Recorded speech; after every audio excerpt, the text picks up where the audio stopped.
এই সংসারে কিছু মানুষের তীব্র বাসনা থাকে, সে নিজেকে বিনাশ করতে চায়। কিছু মানুষ মদ্যপান করে নেশায় বুঁদ হয়ে থাকেন, কিছু মানুষ বিলাসিতা করেন, আর কেউ সবার সাথে শত্রুতা করে বসেন। যদি আপনি নিজের বিনাশই চান, তাহলে এইসব করার প্রয়োজনই নেই। শুধু একটু অহংকার পোষণ করুন। হ্যাঁ, আপনি ঠিক শুনেছেন, এই অহংকার আপনাকে বিনাশ করে দেয়। এ হয়তো কাঁটার মতন বেঁধে না, কিন্তু এর ধার আপনাকে রক্তাক্ত করে দেয়। আস্তে আস্তে আপনার প্রিয়জন, আপনার বন্ধু, আপনার আত্মীয়, যাদের আপনি ভালোবাসেন, তাদের সকলকে আপনার থেকে দূরে করে আপনাকে একা করে দেয় এই অহংকার। যদি আপনি এই জীবনে বাঁচতে চান, তাহলে বিনম্র হতে শিখুন। আর যদি আপনি নিজের বিনাশ চান, তাহলে অহংকার পোষণ করতে শিখুন। সিদ্ধান্ত হলো আপনার, এই জীবন হলো আপনার। রাধা রাধা। হাত পুড়ে গেল। এবার আপনি বলবেন, কৃষ্ণ, এটাই তো হবে। জ্বলন্ত কয়লা ধরতে গেলে হাত তো পুড়ে যাবেই। চলুন, এই বিষয়ে আপনি এটা বললেন। ক্রোধের বিষয়েও কি আপনি এরকমই ভাবেন?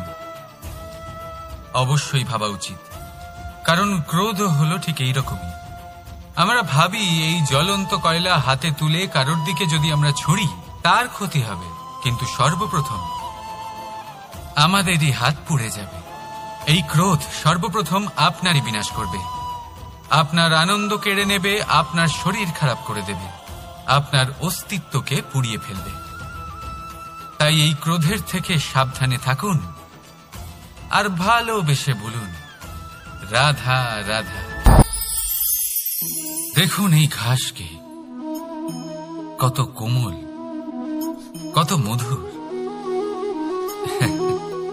যদি এই ঘাসের ওপর হাঁটেন, তাহলে পায়ে ব্যথা কখনোই হবে না। এর উপরে শুয়ে পড়লে মিষ্টি ঘুম চলে আসবে। কিন্তু এই ঘাসকেই যদি আপনি ঠিক করে না ধরেন, তাহলে এতে আপনার আঙুলও কেটে যেতে পারে। এই নরম ঘাসই আপনাকে আঘাত দিতে পারে।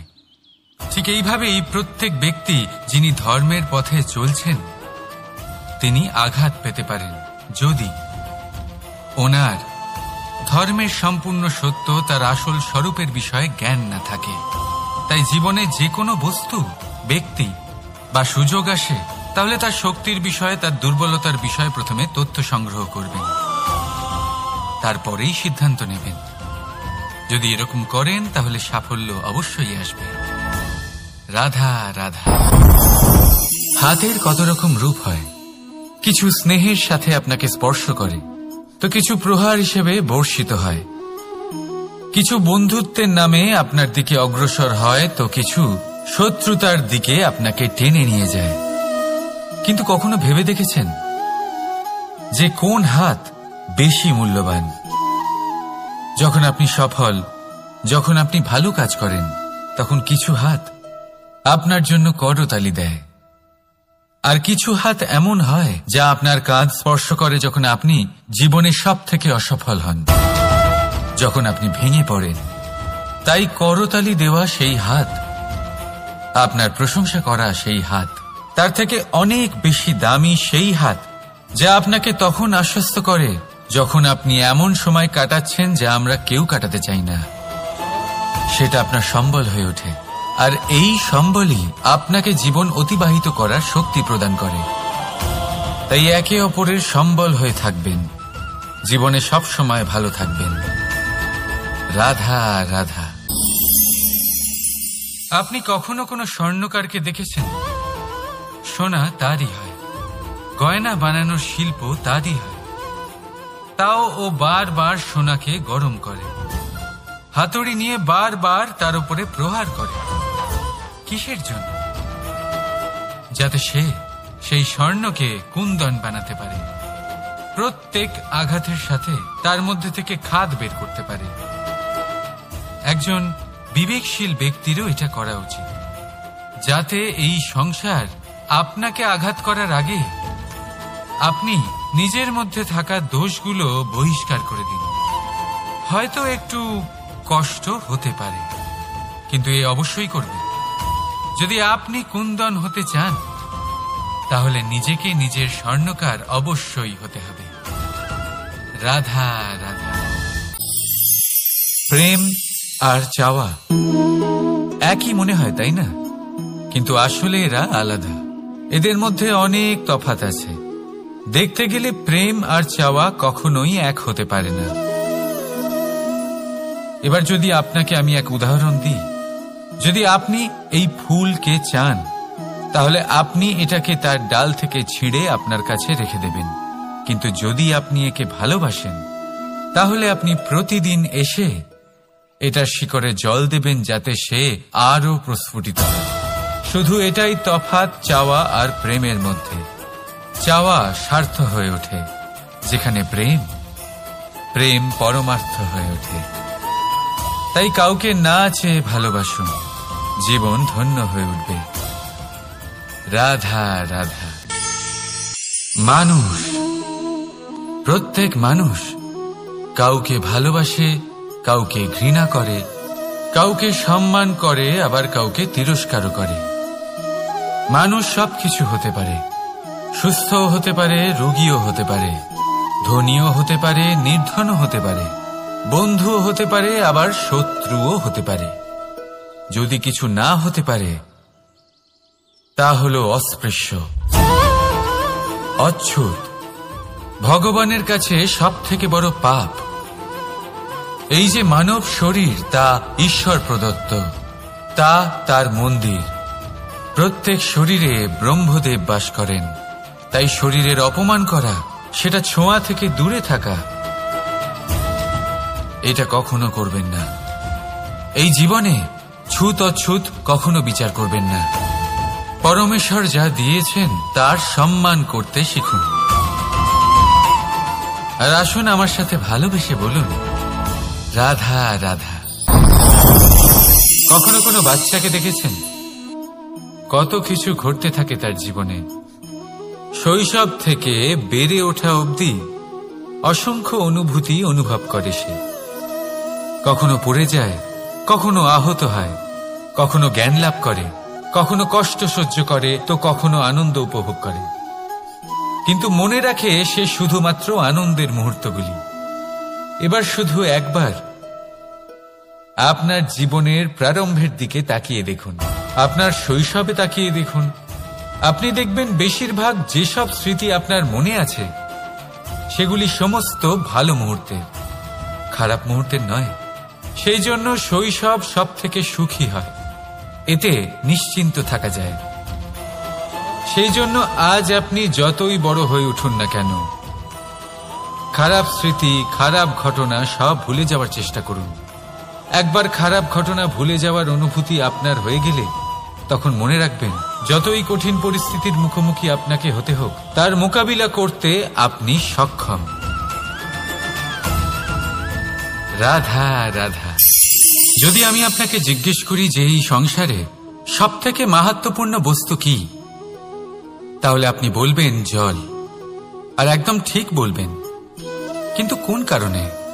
এই জন্য যে সে আমাদের জীবন দান করে? এই জন্য যে সে আমাদের তৃষ্ণা মেটায়? নাকি এই জন্য যে আমাদের দৈনিক কাজ থেকে শুরু করে আমাদের মৃত্যু অবধি কাজে আসে, সব কাজে আমাদের সাহায্য করে? না, এর পেছনে একটা কারণ হলো জলের প্রকৃতি। ভেবে দেখুন, সমুদ্রের এই জল সূর্যের তাপ সহ্য করে বাষ্পীভূত হয়, তারপর উপরে গিয়ে মেঘে পরিণত হয়, তারপর সেই মেঘ রূপে প্রবাহিত হয়ে কোনো পর্বতের সাথে ধাক্কা খেয়ে বর্ষা হয়ে এই পৃথিবীতে বর্ষিত হয়। আর এই পৃথিবীর ধূলিকণা এর মাটিকে নিজের মধ্যে ধারণ করে। মানুষের দ্বারা, অন্য প্রাণীর দ্বারা যে ময়লা ছড়িয়ে পড়েছে তাকে নিজের মধ্যে ধারণ করে, আর তারপর ফের অগ্রসর হয়ে পড়ে সমুদ্রের দিকে, সমুদ্রে মিশে যায়। কিন্তু তবুও আবার বাষ্পীভূত হওয়ার সময় সেই ময়লাকে সে সেখানেই ফেলে যায়, সেই ময়লাকে নিজের সাথে নিয়ে যায় না। ব্যাস, এটাই জলের প্রকৃতি, যা তাকে মহান করে তোলে। আপনিও আপনার জীবনে আপনার কর্ম করুন, মহান কর্ম করুন, ভালোভাবে করুন, কিন্তু সেই কর্মের সাথে যে অহংকার আসে সেটা নিজের মধ্যে প্রবেশ করতে দেবেন না। তার থেকে ওপরে উঠুন। আপনি নিজেকে জলের মতো হালকা অনুভব করবেন। রাধা রাধা। চিন্তা। সবাই বলে চিন্তা করা উচিত নয়, কিন্তু চিন্তা সবাই করে। যিনি বৃদ্ধ ব্যক্তি হন তিনি নিজের অতীতের সাথে বর্তমানের তুলনা করে চিন্তিত থাকেন। একজন যুবক ব্যক্তি ভবিষ্যতের বিষয় চিন্তা করে, নিজের লক্ষ্য কিভাবে পূরণ করা যায় সেই চিন্তায় মগ্ন থাকে। শুধু একজন বালকের না তো তার ভবিষ্যতের চিন্তা থাকে আর না অতীতের দুঃখ থাকে। আর এরকম কেন? কারণ সে শুধুমাত্র বর্তমান নিয়ে ভাবে, আর তাই সে সব থেকে বেশি সুখী। তাই মনে রাখবেন, যদি আপনি আপনার বর্তমানের বিষয়ে ভাবেন, তাতে বাঁচেন, সেটাকে ঠিক রাখেন এবং সেটাকে আরো ভালো করে তোলেন, তাহলে আপনার অতীত আর আপনার ভবিষ্যৎ আপনা থেকেই ঠিক হয়ে যাবে। আসুন আমার সাথে ভালোবেসে বলুন, রাধা রাধা। এই সংসারে যেই জন্মগ্রহণ করে কিছু না কিছু অবশ্যই শেখে এবং তার জন্য থাকে তার গুরুর অবদান। এবার এই গুরু কে হবেন তা আমরা নির্বাচন করি। হয়তো তিনি আমাদের মাতা পিতা হতে পারেন, হয়তো বন্ধু হতে পারেন, হয়তো দাদাও হতে পারেন, আদর্শ হতে পারেন, বা হয়তো গুরুকুলের শিক্ষাকর্তা গুরুও হতে পারেন। এবার সংসারের এমন কিছু জিনিস আছে যা জগতের কোনো গুরুই শেখাতে পারবেন না, তা আপনাকে সময় শিখিয়ে দেবে। কারণ এই সংসারে সময়ের থেকে বড় গুরু আর কেউ হয় না। এবার সময় আর গুরুর মধ্যে একটা সাদৃশ্য আছে আর একটা তফাতও আছে। সাদৃশ্য হলো যে সময় আর গুরু দুজনেই আপনাকে শেখায়। তফাতেই যে গুরু প্রথমে আপনাকে শিক্ষাদান করে, তারপর আপনার পরীক্ষা নেন। সময় প্রথমে আপনার পরীক্ষা নেয়, তারপর আপনাকে শিক্ষা দেয়। এবার শিক্ষা লাভ করে পরীক্ষা দেওয়া আর পরীক্ষা দিয়ে শিক্ষা লাভ করা এই দুই ভিন্ন বিষয়। আর সব সময় মনে রাখবেন, এই সময়ের থেকে আপনি যা শিক্ষা লাভ করবেন তা সব সময় যত্ন করে আপনার কাছে রেখে দেবেন। কারণ সময়ের থেকে বড়, সময়ের থেকে দামি, সময়ের থেকে অত্যন্ত আধুনিক আর কোনো গুরু নেই। রাধা রাধা। নাম কত সাধারণ একটা বিষয়। প্রত্যেক মানুষ যে জন্ম নেয় তাকে একটা নাম দেওয়া হয়, যা সে পেয়ে থাকে তার মাতা পিতার দ্বারা, না হলে তার গুরুর দ্বারা, বা কোনো আত্মীয়ের দ্বারা, বা কোনো কাছের মানুষের দ্বারা। এই নামের সাথেই সে আস্তে আস্তে বেড়ে ওঠে। কিন্তু এটাই কি সেই নাম? এই নামই কি সবকিছু? কখনোই নয়। একটা নাম সেটা যা আপনি জন্মের সময় লাভ করেন, যে নামে আপনি কর্মের পথে অগ্রসর হন। আরও একটা নাম সেটা যা আপনি আপনার কর্মের দ্বারা অর্জন করেন, আর এই নামেই আপনাকে সবাই যুগ যুগ ধরে মনে রাখে। আপনার আসল নাম সেটা নয় যা আপনাকে জন্মের সময় দেওয়া হয়েছিল। আপনার আসল নাম সেটা যেটা আপনি আপনার কর্ম দ্বারা লাভ করেছেন। কারণ সেই লাভের পেছনে প্রচুর প্রয়াস লুকিয়ে থাকে, অনেক পরিশ্রম লুকিয়ে থাকে। কিন্তু যদি আপনি চান যে মানুষ আপনার নাম মনে রাখে, তাহলে আপনাকে কর্মের পথে অগ্রসর হতেই হবে। শুভ কর্ম করতে হবে, অনর্গল চেষ্টা করে যেতে হবে, মহান কাজ করতে হবে।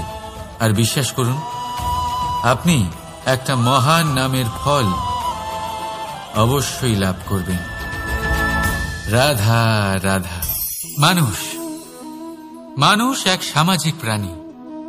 সমাজে ঘোরাফেরা করে, অন্য মানুষ খুঁজে বেড়ায়, সম্পর্ক তৈরি করে, সেটাকে গড়ে তোলে, সুখ দান করে, সুখ লাভ করে, নিজের দুঃখকে কম করে। কিন্তু একটা জিনিস সে বোঝে না, কোন ব্যক্তি আপন আর কোন ব্যক্তি পর। দেখুন, আপন সে নয় যে সুখের সময় আপনার সাথে থাকে, আপন সে যে দুঃখের সময়ে শুরু থেকে শেষ অবধি আপনার সঙ্গে থাকে। তাই খেয়াল রাখবেন, সুখের সময় যে আপনার সাথে থাকে তারা সেই ব্যক্তিগণ যাদের আপনি পছন্দ করেন, কিন্তু যে দুঃখের সময়, সমস্যার মধ্যে, কষ্টের ও একাকিত্বের মধ্যে আপনার সাথে থাকে, আপনাকে সব সময় সঙ্গ দেয়, তারা সেই ব্যক্তি যারা আপনাকে পছন্দ করে। এবারে কাকে আপনি আপন বানাবেন আর কাকে পর, সিদ্ধান্ত আপনার। রাধা রাধা। আপনি জীবনে কখনো দেখে থাকবেন অথবা শুনে থাকবেন যে মানুষ যখন দুধ পান করে তার মধ্যে যদি কোনো মাছি এসে পড়ে, সে আর সেটা পান করে না, সেই দুধকে কোথাও ফেলে দেয় সে। কিন্তু ভেবে দেখুন, এখানে পরিস্থিতি একটু আলাদা হলে, দুধের বদলে ঘি থাকলে মানুষ কি করে? সেই ঘি ফেলে দেয় না, সেখান থেকে মাছিটাকে বের করে ফেলে দেয়। এটা দিয়ে আমরা কি শিক্ষা পেলাম? এটাই যে এখানে মাছি গুরুত্বপূর্ণ নয়, গুরুত্বপূর্ণ হলো সেই খাবার, ঘি। এবারে ভাবুন, দুধ আর ঘি এই দুই উৎপন্ন হয় গরু থেকে, তাহলে বেশি মাহাত্ম্য ঘিকে কেন দেওয়া হয়? তার কারণ যে যত বেশি তাপ সহ্য করে সে তত উৎকৃষ্ট হয়, সে ততটা মূল্যবান হয়। এতটাই মূল্যবান যে যদি তাতে কোনো দোষও থাকে মানুষ সেটা গ্রাহ্য করে না। তাই মনে রাখবেন, এই পুষ্টি অপুষ্টি এ শুধুই নামমাত্র, কিন্তু পরিশ্রম করা, সংঘর্ষ করা, তাপ সহ্য করা, এটা মানুষের অনুভূতি। তাই নাম নিয়ে না ভেবে অনুভূতির ওপরে মনোনিবেশ করুন, তাকে গুরুত্ব দিন। আর আসুন আমার সাথে ভালোবেসে বলুন, রাধা রাধা। বহুবার আমরা জীবনে নিরাশ হয়ে পড়ি, এই ভেবে যে নিরন্তর চেষ্টা করার পরেও আমাদের নিজেদের লক্ষ্য প্রাপ্ত হচ্ছে না। আমরা বুঝতেই পারি না এটা কি হচ্ছে। অনেকবার এরকম মনে হয় যে সেই লক্ষ্য যা আমরা চাইছি, সেই স্বপ্ন যা আমরা দেখেছি, যার জন্য আমরা নিরন্তর চেষ্টা করেছি, আমরা হয়তো তার যোগ্যই নই। ওই লক্ষ্যই আমাদের জন্য সঠিক নয়। আমাদের মনোবল ভেঙে যায়, আর তা হলো অত্যন্ত কঠিন এক পরিস্থিতি। কিন্তু সেই সময়ে কি করা যেতে পারে? আপনাকে একটা উদাহরণ দিয়ে বোঝাই। কখনো কোনো বৃক্ষকে দেখেছেন? সেও অনেক কঠিন পরিস্থিতির সম্মুখীন হয়, যেমন পাতা ঝরার সময়। কোনো না কোনোভাবে আপনি পৌঁছে গেলে আপনি জানতে পারবেন আপনার সাফল্য আপনার জন্যই অপেক্ষা করছিল। রাধা রাধা। আপনি মনুর বিষয়ে নিশ্চয়ই শুনে থাকবেন।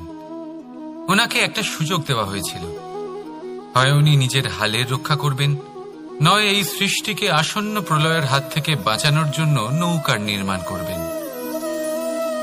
উনি নিজের নির্বাচন করেছিলেন, আর আজ আমরা সবাই মানুষ নামে পরিচয় পেয়েছি।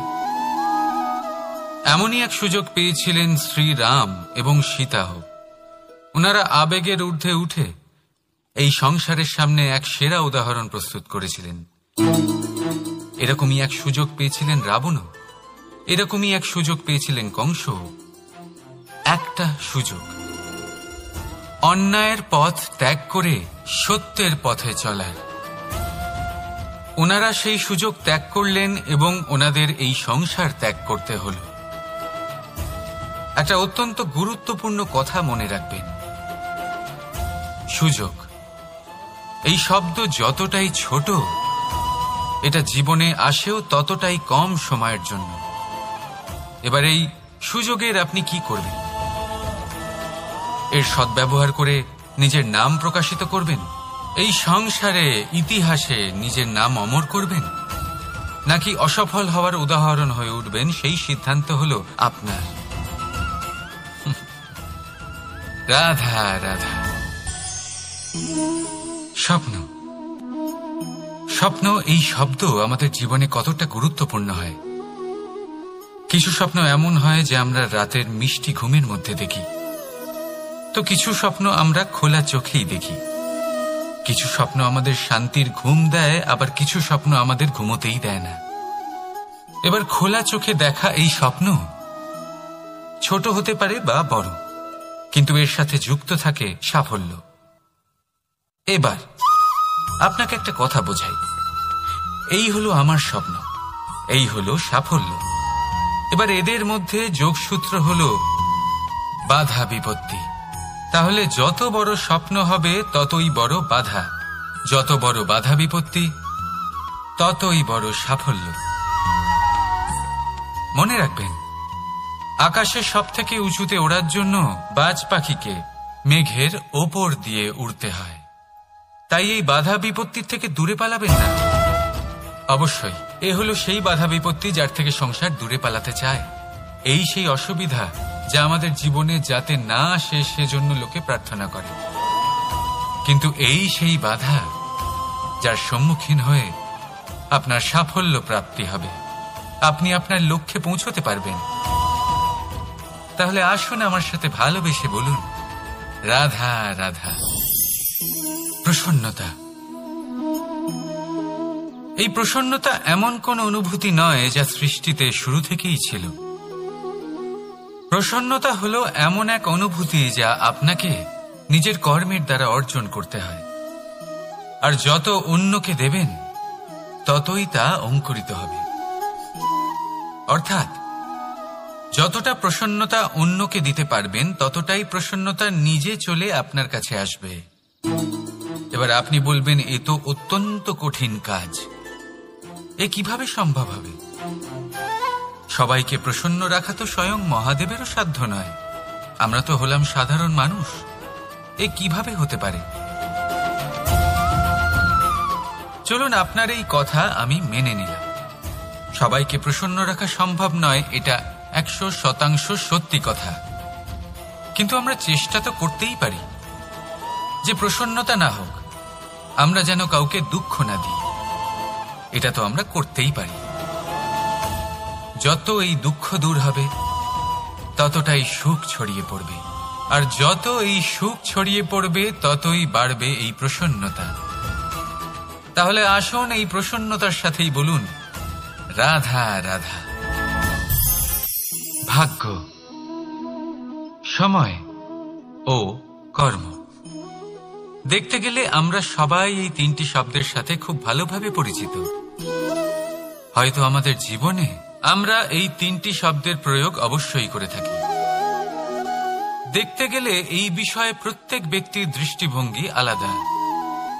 কেউ বলে সময়ই হলো সেই মাধ্যম যা ভাগ্য বানায়, কেউ বলে ভাগ্যই হলো সেই যা সময়কে বদলে দেয়, কেউ বলে ভাগ্য এবং কর্ম এই দুই একই দাঁড়িপাল্লার দুই দিক। যদি আপনাকে সত্যিটা বোঝাই তাহলে ঠিক এইভাবে বোঝাবো। মনুষ্য জন্ম লাভ করা, মানুষ রূপে জন্মগ্রহণ করা, এটি ভাগ্যের হাতে থাকে। মৃত্যুকে প্রাপ্তি করা সময়ের হাতে থাকে। এই দুটি আমাদের হাতে নেই। কিন্তু মৃত্যুর পরেও চিরকালের জন্য অমর হয়ে থাকা, লোকের হৃদয়ে বসবাস করা, এটি অবশ্যই আমাদের হাতে আছে। আর এই আমরা অর্জন করতে পারি শুধুমাত্র আমাদের কর্মের দ্বারা। অর্থাৎ কর্মই হলো সব কিছুর আধার। তাহলে এর থেকে কখনো বিচলিত হবেন না। শ্রেষ্ঠ কাজটা করতে থাকুন আর আমার সাথে ভালোবেসে বলুন, রাধা রাধা। সংসারের সব থেকে মারাত্মক প্রাণী কে? কেউ বলবে বাঘ, কেউ বলবে সিংহ, কেউ বলবে সাপ। না, সংসারের সব থেকে মারাত্মক প্রাণী হল একজন ভণ্ড মিত্র। অন্য সমস্ত পশুরা শুধু আপনার শারীরিক ক্ষতি করতে পারে, কিন্তু একজন ভণ্ড বন্ধু আপনার বুদ্ধির বিনাশ করতে পারে, আপনার বিবেকের বিনাশ করতে পারে, ভাবনা চিন্তা করার ক্ষমতা কেড়ে নিতে পারে। একজন ভণ্ড বন্ধু আপনার জীবনকে নষ্ট ও ভ্রষ্ট করে দিতে পারে।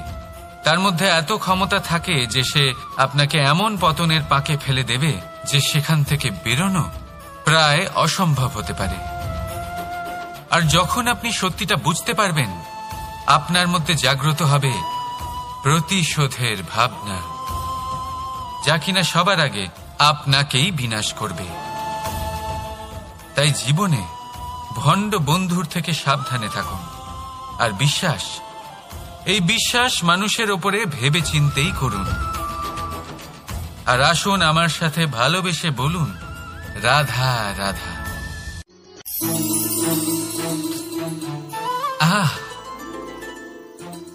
হাত পুড়ে গেল। এবার আপনি বলবেন, কৃষ্ণ এটাই তো হবে, জ্বলন্ত কয়লা ধরতে গেলে হাত তো পুড়ে যাবেই। চলুন এই বিষয়ে আপনি এটা বললেন, ক্রোধের বিষয়েও কি আপনি এরকমই ভাবেন? অবশ্যই ভাবা উচিত, কারণ ক্রোধ হলো ঠিক এইরকমই। আমরা ভাবি এই জ্বলন্ত কয়লা হাতে তুলে কারোর দিকে যদি আমরা ছুড়ি তার ক্ষতি হবে, কিন্তু সর্বপ্রথম আমাদেরই হাত পুড়ে যাবে। এই ক্রোধ সর্বপ্রথম আপনারই বিনাশ করবে, আপনার আনন্দ কেড়ে নেবে, আপনার শরীর খারাপ করে দেবে, আপনার অস্তিত্বকে পুড়িয়ে ফেলবে।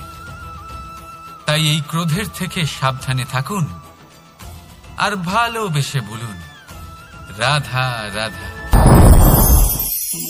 এই সংসারে কিছু মানুষের তীব্র বাসনা থাকে, সে নিজেকে বিনাশ করতে চায়।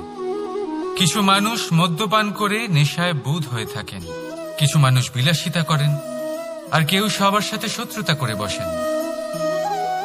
যদি আপনি নিজের বিনাশই চান, তাহলে এইসব করার প্রয়োজনই নেই। শুধু একটু অহংকার পোষণ করুন।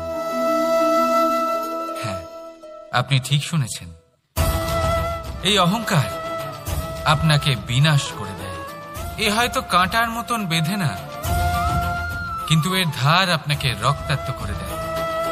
আস্তে আস্তে আপনার প্রিয়জন, আপনার বন্ধু, আপনার আত্মীয়, যাদের আপনি ভালোবাসেন, তাদের সকলকে আপনার থেকে দূরে করে আপনাকে একা করে দেয় এই অহংকার। যদি আপনি এই জীবনে বাঁচতে চান, তাহলে বিনম্র হতে শিখুন। আর যদি আপনি নিজের বিনাশ চান, তাহলে অহংকার পোষণ করতে শিখুন। সিদ্ধান্ত হলো আপনার, এই জীবন হলো আপনার।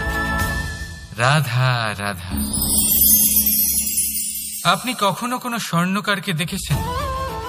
সোনা তারই হয়, গয়না বানানোর শিল্প তারই হয়।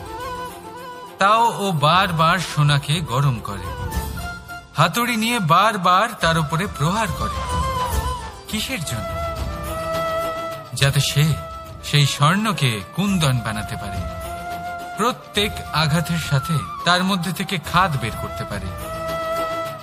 একজন বিবেকশীল ব্যক্তিরও এটা করা উচিত, যাতে এই সংসার আপনাকে আঘাত করার আগে আপনি নিজের মধ্যে থাকা দোষগুলো বহিষ্কার করে দিন। হয়তো একটু কষ্ট হতে পারে, কিন্তু এ অবশ্যই করবেন। যদি আপনি কুন্দন হতে চান, তাহলে নিজেকে নিজের স্বর্ণকার অবশ্যই হতে হবে। রাধা রাধা। দেখুন এই ঘাসকে, কত কোমল, কত মধুর। যদি এই ঘাসের ওপর হাঁটেন, তাহলে পায়ে ব্যথা কখনোই হবে না।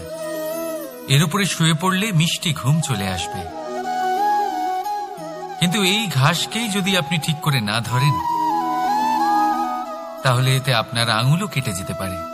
এই নরম ঘাসই আপনাকে আঘাত দিতে পারে। ঠিক এইভাবেই প্রত্যেক ব্যক্তি যিনি ধর্মের পথে চলছেন, তিনি আঘাত পেতে পারেন, যদি ওনার ধর্মের সম্পূর্ণ সত্য, তার আসল স্বরূপের বিষয়ে জ্ঞান না থাকে। তাই জীবনে যে কোনো বস্তু, ব্যক্তি বা সুযোগ আসে, তাহলে তার শক্তির বিষয়ে, তার দুর্বলতার বিষয়ে প্রথমে তথ্য সংগ্রহ করবেন, তারপরেই সিদ্ধান্ত নেবেন। যদি এরকম করেন, তাহলে সাফল্য অবশ্যই আসবে। রাধা রাধা। হাতের কত রকম রূপ হয়। কিছু স্নেহের সাথে আপনাকে স্পর্শ করে, তো কিছু প্রহার হিসেবে বর্ষিত হয়। কিছু বন্ধুত্বের নামে আপনার দিকে অগ্রসর হয়, তো কিছু শত্রুতার দিকে আপনাকে টেনে নিয়ে যায়। কিন্তু কখনো ভেবে দেখেছেন যে কোন হাত বেশি মূল্যবান? যখন আপনি সফল, যখন আপনি ভালো কাজ করেন, তখন কিছু হাত আপনার জন্য করতালি দেয়। আর কিছু হাত এমন হয় যা আপনার কাঁধ স্পর্শ করে যখন আপনি জীবনে সব থেকে অসফল হন, যখন আপনি ভেঙে পড়েন। তাই করতালি দেওয়া সেই হাত, আপনার প্রশংসা করা সেই হাত, তার থেকে অনেক বেশি দামি সেই হাত যা আপনাকে তখন আশ্বস্ত করে যখন আপনি এমন সময় কাটাচ্ছেন যা আমরা কেউ কাটাতে চাই না। সেটা আপনার সম্বল হয়ে ওঠে, আর এই সম্বলই আপনাকে জীবন অতিবাহিত করার শক্তি প্রদান করে। তাই একে অপরের সম্বল হয়ে থাকবেন, জীবনে সব সময় ভালো থাকবেন। রাধা রাধা। মানুষ, প্রত্যেক মানুষ কাউকে ভালোবাসে, কাউকে ঘৃণা করে, কাউকে সম্মান করে, আবার কাউকে তিরস্কারও করে। মানুষ সবকিছু হতে পারে, সুস্থও হতে পারে, রোগীও হতে পারে, ধনীও হতে পারে, নির্ধনও হতে পারে, বন্ধুও হতে পারে, আবার শত্রুও হতে পারে। যদি কিছু না হতে পারে তা হল অস্পৃশ্য, অচ্ছুত, ভগবানের কাছে সব থেকে বড় পাপ। এই যে মানব শরীর, তা ঈশ্বর প্রদত্ত, তা তার মন্দির। প্রত্যেক শরীরে ব্রহ্মদেব বাস করেন। তাই শরীরের অপমান করা, সেটা ছোঁয়া থেকে দূরে থাকা, এটা কখনো করবেন না। এই জীবনে ছুত অছুত কখনো বিচার করবেন না। পরমেশ্বর যা দিয়েছেন তার সম্মান করতে শিখুন। আর আসুন আমার সাথে ভালোবেসে বলুন, রাধা রাধা। প্রেম আর চাওয়া একই মনে হয়, তাই না? কিন্তু আসলে এরা আলাদা। এদের মধ্যে অনেক তফাৎ আছে। দেখতে গেলে প্রেম আর চাওয়া কখনোই এক হতে পারে না। এবার যদি আপনাকে আমি এক উদাহরণ দিই, যদি আপনি এই ফুলকে চান, তাহলে আপনি এটাকে তার ডাল থেকে ছিঁড়ে আপনার কাছে রেখে দেবেন। কিন্তু যদি আপনি একে ভালোবাসেন, তাহলে আপনি প্রতিদিন এসে এটার শিকড়ে জল দেবেন, যাতে সে আরো প্রস্ফুটিত হয়। শুধু এটাই তফাৎ চাওয়া আর প্রেমের মধ্যে। চাওয়া স্বার্থ হয়ে ওঠে, যেখানে প্রেম, প্রেম পরমার্থ হয়ে ওঠে। তাই কাউকে না চেয়ে ভালোবাসুন, জীবন ধন্য হয়ে উঠবে। রাধা রাধা। কখনো কোনো বাচ্চাকে দেখেছেন? কত কিছু ঘটতে থাকে তার জীবনে। শৈশব থেকে বেড়ে ওঠা অবধি অসংখ্য অনুভূতি অনুভব করে সে। কখনো পড়ে যায়, কখনো আহত হয়, কখনো জ্ঞান লাভ করে, কখনো কষ্ট সহ্য করে, তো কখনো আনন্দ উপভোগ করে। কিন্তু মনে রাখে সে শুধুমাত্র আনন্দের মুহূর্তগুলি। এবার শুধু একবার আপনার জীবনের প্রারম্ভের দিকে তাকিয়ে দেখুন, আপনার শৈশবে তাকিয়ে দেখুন। আপনি দেখবেন বেশিরভাগ যেসব স্মৃতি আপনার মনে আছে, সেগুলি সমস্ত ভালো মুহূর্তের, খারাপ মুহূর্তের নয়। সেই জন্য শৈশব সব থেকে সুখী হয়, এতে নিশ্চিন্ত থাকা যায়। সেই জন্য আজ আপনি যতই বড় হয়ে উঠুন না কেন, খারাপ স্মৃতি, খারাপ ঘটনা সব ভুলে যাওয়ার চেষ্টা করুন। একবার খারাপ ঘটনা ভুলে যাওয়ার অনুভূতি আপনার হয়ে গেলে, তখন মনে রাখবেন, যতই কঠিন পরিস্থিতির মুখোমুখি আপনাকে হতে হোক, তার মোকাবিলা করতে আপনি সক্ষম। রাধা রাধা। যদি আমি আপনাকে জিজ্ঞেস করি যে এই সংসারে সব থেকে মাহাত্ম্যপূর্ণ বস্তু কি, তাহলে আপনি বলবেন জল। আর একদম ঠিক বলবেন। কিন্তু কোন কারণে? এই জন্য যে সে আমাদের জীবন দান করে? এই জন্য যে সে আমাদের তৃষ্ণা মেটায়? নাকি এই জন্য যে আমাদের দৈনিক কাজ থেকে শুরু করে আমাদের মৃত্যু অবধি কাজে আসে, সব কাজে আমাদের সাহায্য করে? না, এর পেছনে একটা কারণ হলো জলের প্রকৃতি। ভেবে দেখুন, সমুদ্রের এই জল সূর্যের তাপ সহ্য করে বাষ্পীভূত হয়, তারপর উপরে গিয়ে মেঘে পরিণত হয়, তারপর সেই মেঘ রূপে প্রবাহিত হয়ে কোনো পর্বতের সাথে ধাক্কা খেয়ে বর্ষা হয়ে এই পৃথিবীতে বর্ষিত হয়। আর এই পৃথিবীর ধূলিকণা এর মাটিকে নিজের মধ্যে ধারণ করে। মানুষের দ্বারা, অন্য প্রাণীর দ্বারা যে ময়লা ছড়িয়ে পড়েছে তাকে নিজের মধ্যে ধারণ করে, আর তারপর ফের অগ্রসর হয়ে পড়ে সমুদ্রের দিকে, সমুদ্রে মিশে যায়। কিন্তু তবুও আবার বাষ্পীভূত হওয়ার সময় সেই ময়লাকে সে সেখানেই ফেলে যায়, সেই ময়লাকে নিজের সাথে নিয়ে যায় না। ব্যাস, এটাই জলের প্রকৃতি, যা তাকে মহান করে তোলে। আপনিও আপনার জীবনে আপনার কর্ম করুন, মহান কর্ম করুন, ভালোভাবে করুন, কিন্তু সেই কর্মের সাথে যে অহংকার আসে সেটা নিজের মধ্যে প্রবেশ করতে দেবেন না। তার থেকে ওপরে উঠুন। আপনি নিজেকে জলের মতো হালকা অনুভব করবেন। রাধা রাধা। চিন্তা। সবাই বলে চিন্তা করা উচিত নয়, কিন্তু চিন্তা সবাই করে। যিনি বৃদ্ধ ব্যক্তি হন তিনি নিজের অতীতের সাথে বর্তমানের তুলনা করে চিন্তিত থাকেন। একজন যুবক ব্যক্তি ভবিষ্যতের বিষয় চিন্তা করে, নিজের লক্ষ্য কিভাবে পূরণ করা যায় সেই চিন্তায় মগ্ন থাকে। শুধু একজন বালকের না তো তার ভবিষ্যতের চিন্তা থাকে আর না অতীতের দুঃখ থাকে। আর এরকম কেন?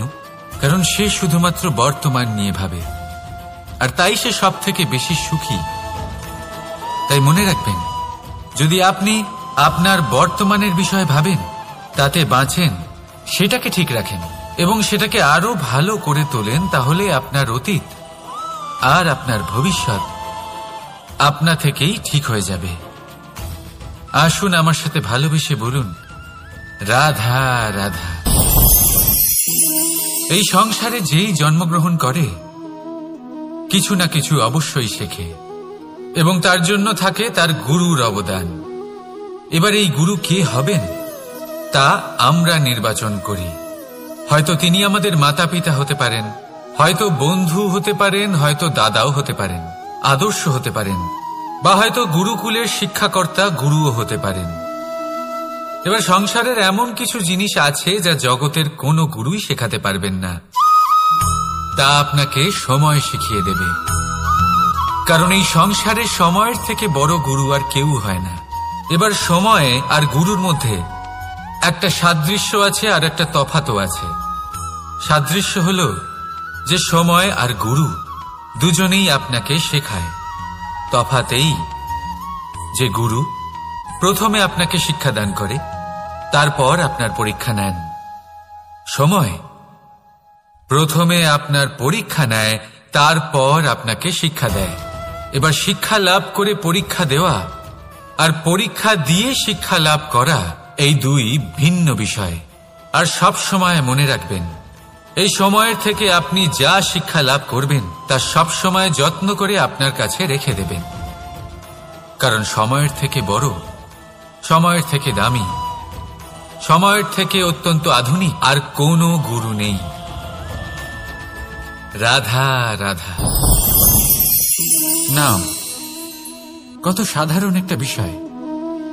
প্রত্যেক মানুষ যে জন্ম নেয় তাকে একটা নাম দেওয়া হয়, যা সে পেয়ে থাকে তার মাতা পিতার দ্বারা, না হলে তার গুরুর দ্বারা, বা কোনো আত্মীয়ের দ্বারা, বা কোনো কাছের মানুষের দ্বারা।